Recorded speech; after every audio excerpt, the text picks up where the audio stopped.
नमस्कार, मैं हूं किसलय और एबीपी लाइव के धर्म प्रवाह इस कार्यक्रम में आप सभी का बहुत स्वागत करता हूं। आज हमारे साथ हैं स्वाति मिश्रा, जिन्होंने गाया राम आएंगे और इसके बाद भगवान राम की कृपा इन पर इतनी बरसी कि भाई जहां जाती हैं पूरे भारत में लोग इन्हें पहचान जाते हैं।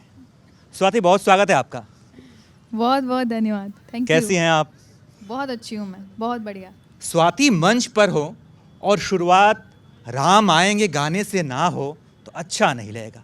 सबसे पहले एक बार जो है लाइव सुन लेते हैं कि राम आएंगे। राम आएंगे तो अंगना सजाऊंगी, दीप जला के दिवाली मैं मनाऊंगी, मेरे जन्मों के सारे पाप मिट जाएंगे, राम आएंगे, मेरी झोपड़ी के भाग आज खुल जाएंगे, राम आएंगे। Thank you. ये गाना इतना पॉपुलर हुआ कि घर घर में जब राम मंदिर बन रहा था अयोध्या में और जब प्राण प्रतिष्ठा था तो हर घर में ये गाना बजा और खूब लोगों ने तारीफ़ की। खुद प्रधानमंत्री मोदी ने इस गाने को ट्वीट किया और मुझे ऐसा ध्यान आ रहा है कि एक और भगवान राम के ऊपर आपने ये गाना एक नया लिखा है, कुछ नया है। तो ये बढ़िया मंच है भाई, एबीपी लाइव का धर्म प्रवाह कॉन्क्लेव है, ये बढ़िया मंच है। तो ये वाला गाना भी हम जो है सुनना चाहेंगे आपसे। ज़रूर। इस गाने को गाने से पहले मैं बता दूं, इस गाने को लिखने से पहले मेरे मन में क्या चल रहा था। एक्चुअली पिछले साल मैं पूरी टीम हम सब लोग गए थे राम मंदिर, राम जी के दर्शन करने ठीक प्राण प्रतिष्ठा के बाद, और उसके बाद से हम जा नहीं पाए और मेरा एकदम मन अंदर से ऐसा हो गया था कि मुझे राम जी के अब दर्शन एनी हाउ करने हैं, कैसे भी करने हैं। हाँ। और जा नहीं पा रही थी। तो उसी दुख में मैंने एक गीत लिखा था राम जी के लिए, जो कि आया है अभी आप सबके बीच। आप सब बहुत इसको पसंद भी कर रहे हो जी।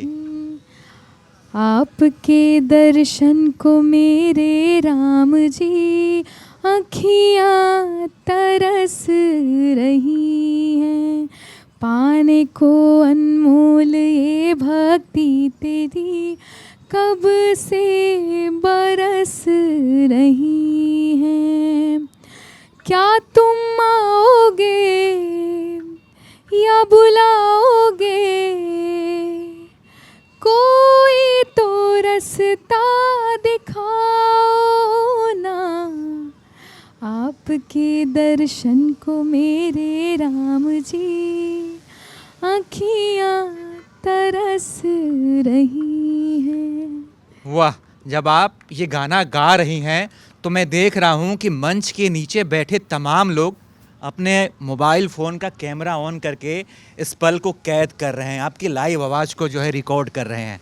एक्चुअली यही वो चीज़ है ना जो मेरे जैसे छोटे कलाकार को बड़ा बनाता है। इनके जैसे लोग जो कलाकारों को इतना अप्रिशिएट करते हैं, उनकी कला को इतना अप्रिशिएट करते हैं, उसको मोबाइल में रिकॉर्ड करते हैं, 10 जगह दिखाते हैं, अपने स्टोरीज़ में लगाते हैं, वही चीज़ हम जैसे कलाकारों को कलाकार बनाती है। ऐसे तमाम कलाकार हैं, तमाम सिंगर हैं जो अश्लील गाने गाकर, भद्दे भद्दे गाने गाकर वायरल हो गए। आप जब गायकी में आई तो आपका मन नहीं किया कि यार कुछ थोड़ा सा हम भी आलतू फालतू गाते हैं और बढ़िया, आजकल तो इंस्टाग्राम का ज़माना है, हम भी वायरल हो जाते हैं? एक्चुअली मन में तब आएगा जब आपके वैसे संस्कार होंगे।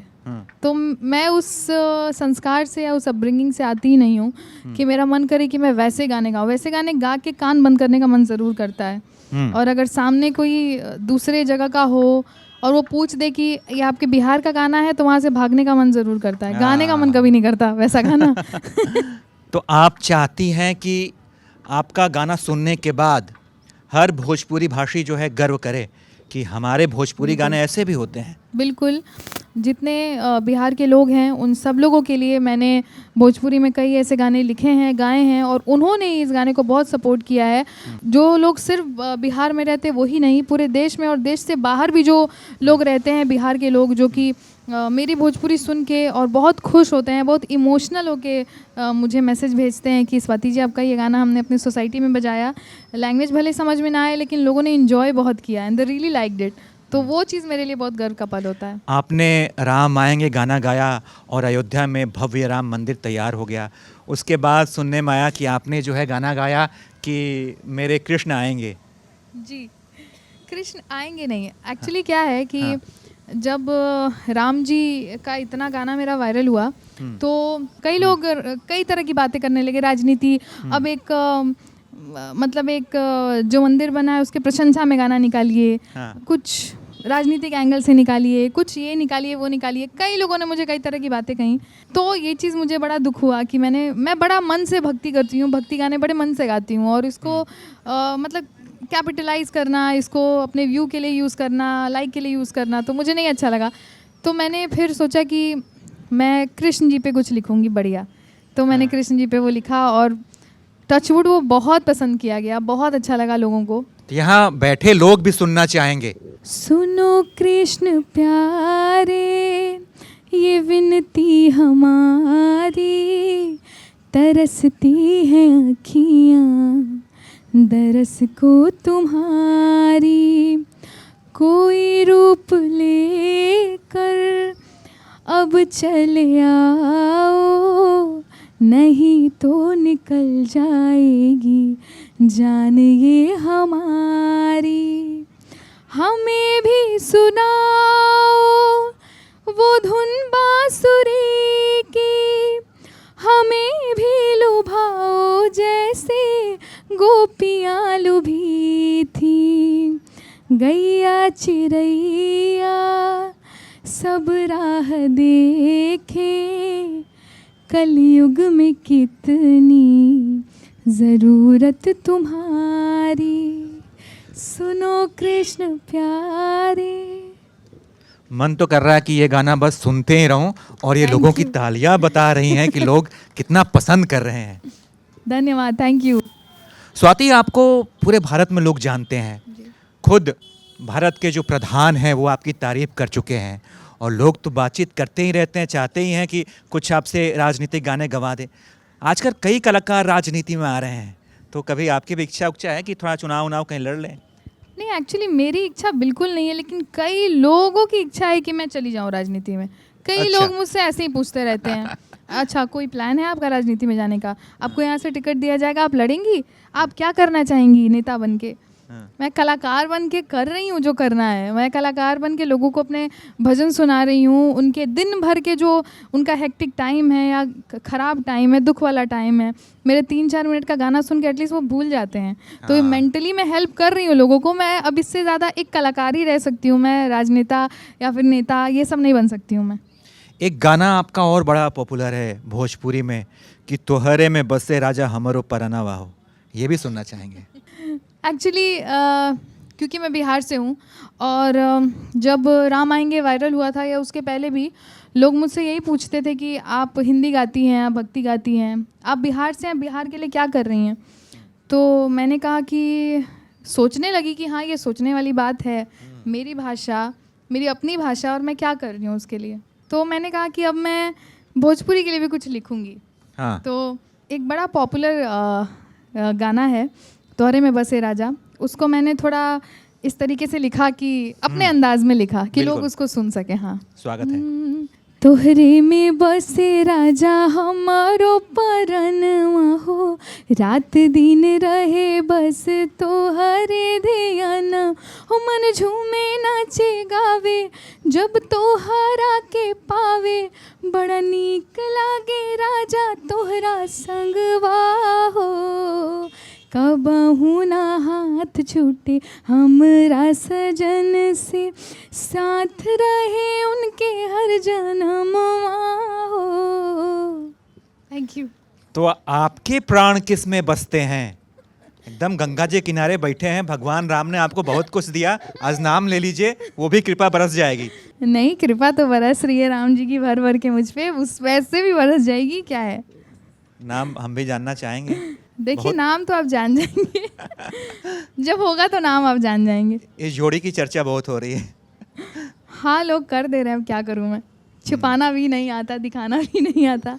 तो पिताजी को पता है? अब पता नहीं है तो पिताजी बताएंगे, मुझे खुद नहीं पता, उनको पता है। बात करने की हिम्मत हुई, संकेत दिए आपने कुछ? करेंगे करेंगे जी। तो मुझे लगता है कि अब भगवान राम ने आपको सब कुछ दिया, अब आपकी अगली मनोकामना यही है। हाँ, बस समझ लीजिए यही है। स्वाति, आपने इतना कुछ पा लिया, अब आगे क्या करना चाहती हैं? किस मुकाम तक पहुंचना चाहती हैं? क्या लक्ष्य है आपका? एक्चुअली क्या है कि मैं ऑनेस्टली बताती हूँ कि मैं अभी जिस मुकाम पे हूँ ना, 1 साल पहले मैंने इस मुकाम के बारे में भी सोचा ही नहीं था। मैं यूट्यूब में मेरे अच्छे व्यू आ रहे थे, 2 लाख 3 लाख व्यू आ रहे थे और मैं उतने में बहुत खुश थी। तो जो भगवान ने मुझे दे दिया है, मैं इस चीज़ के लिए भी रेडी नहीं थी, तो मैं अभी तो यही एंजॉय कर रही हूँ। और साथ ही मुझे ऑब्वियसली बहुत अच्छे अच्छे गाने करने हैं, भगवान के लिए बहुत अच्छा अच्छा कुछ लिखना है, अपने भोजपुरी के लिए बहुत अच्छा अच्छा काम करना है। मेरे दिमाग में बस काम करना है, लक्ष्य मेरा अच्छा गाना, अच्छा काम करना है। कहीं पहुँचना ना पहुँचना वो तो भगवान डिसाइड करेंगे, भगवान ले जाएंगे। हमने कई ऐसे भोजपुरी कलाकारों को देखा जो बड़े ही अलग तरीके के गाने गाते हैं और वायरल हो जाते हैं, उनके लिए कुछ कहना चाहेंगे आप? उनके लिए मैं यही कहना चाहती हूँ कि थोड़ा बुद्धि से काम लीजिए, थोड़ा अपने विवेक से काम लीजिए। भोजपुरी को इतना खराब, ऑलरेडी खराब है, उसको और क्यों खराब करना है, और क्यों ऐसे गाने गा के और ख़राब करना है। तो थोड़ा अच्छा गाना गाइए, क्योंकि आप सिर्फ पैसे के लिए ये काम नहीं कर रहे हैं, आप अपनी पूरी भोजपुरी को दुनिया के सामने रिप्रेजेंट कर रहे हैं ना। आपकी भोजपुरी जा रही है यूट्यूब पे, जिसको पूरा वर्ल्ड देख रहा है, तो वर्ल्ड यही देखेगा कि यही तो होता है भोजपुरी में। मैंने आपका एक इंटरव्यू देखा था, तो जब आपसे आपके विशेष के बारे में पूछा गया कि आप क्या करना चाहती हैं, क्या आपके विशेष हैं, तो आपने कहा था कि शारदा सिन्हा से आप मुलाकात करना चाहती हैं। तो शारदा सिन्हा जी अब इस दुनिया में नहीं हैं, तो क्या मुलाकात हो पाई थी आपकी, या फिर ये ख्वाहिश अधूरी रह गई? ये मेरी ख्वाहिश अधूरी रह गई।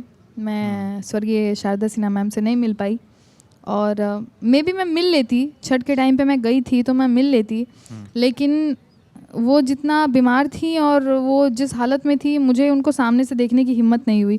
क्योंकि कुछ ही लोग हैं भोजपुरी में जिसको सुन के आप इंस्पायर होते हो और जिनको आप भोजपुरी का एक गौरव कह सकते हो, उनमें से वो एक थी। और एक क्या थी, इकलौती आप कह सकते हो। उनको उस हालत में मैं देख नहीं पा, क्योंकि मैं अगर देख लेती उनको तो मैं कई टाइम तक खुद परेशान रहती, तो इसीलिए मैं उनसे मिल नहीं पाई। वो चली गई, लेकिन उनके गाने मेरे साथ हैं। अगर गाने के माध्यम से शारदा सिन्हा जी को इस महाकुंभ मेला क्षेत्र से अगर आपको श्रद्धांजलि देनी हो, तो कौन सा गाना आप अर्पित करेंगे उन्हें? एक्चुअली मैम के तो कई गाने हैं जो पूरे दुनिया में सुने जा रहे हैं, लेकिन एक मैम का गाना है जिससे मुझे बड़ा कनेक्शन है दिल से, और वही गाना गा के सबसे पहले अगर मुझे थोड़ी बहुत भी पहचान मिली थी तो उसी गाने से मिली थी, शारदा मैम के गाने से मिली थी, तो मैं वही गा देती हूँ। उनका मोस्ट फेमस, और आज के ज़माने में लोग फिल्मों में अगर काम कर रहे हैं तो लोग अपने आप को बहुत दिखा रहे हैं, हमने फिल्मों में काम किया, ये किया। उन्होंने उस ज़माने में फिल्म में कई गाने गाए थे, और कोई अकड़ नहीं, कोई दिखावा नहीं, कुछ नहीं। कहे तो से सजना, कहे तो से सजना, ये तोहरी सजनिया, पग पग लिए जाऊं तोहरी बलैया में, पग पग लिए जाऊं तोहरी बलैया। मगन अपनी धुन में रहे मोरा सैया, पग पग लिए जाऊं तोहरी बलैया में, पग पग लिए जाऊं तोहरी बलैया। मज़ा आ रहा है तो एक ज़ोरदार ताली होनी चाहिए। हम लोग बढ़िया गंगा किनारे बैठे हुए हैं, और ज़्यादा बातचीत करने से ज़्यादा मन तो हो रहा है कि आपको सुनते ही रहें। तो कुछ और नया आपने लिखा है तो सुनाइए। और मुझे लगता है कि लोगों की इच्छा यही है कि इस धर्म प्रवाह के मंच से धार्मिक गानों के जो है बोल यहाँ से छूटे निकलें। बिल्कुल, एक गीत है जो मेरा कल रिलीज़ होने वाला है, और कल बहुत ही शुभ दिन है। प्राण प्रतिष्ठा के 1 साल के उपलक्ष्य में फिर से खुशियाँ मनाई जा रही हैं, उसका उत्सव मनाया जा रहा है। तो उसके उपलक्ष्य में मैंने कुछ एग्जिस्टिंग सॉन्ग्स हैं जिनको मैंने कुछ तोड़ मोड़ करके कुछ नया बनाया है। फूल ले आओ, माला बनाओ, रघुवर को पहनाओ, स्वर्ण कलश से द्वार सजा के मंगल आरती गाओ, मोतियों से कर दो श्रृंगार,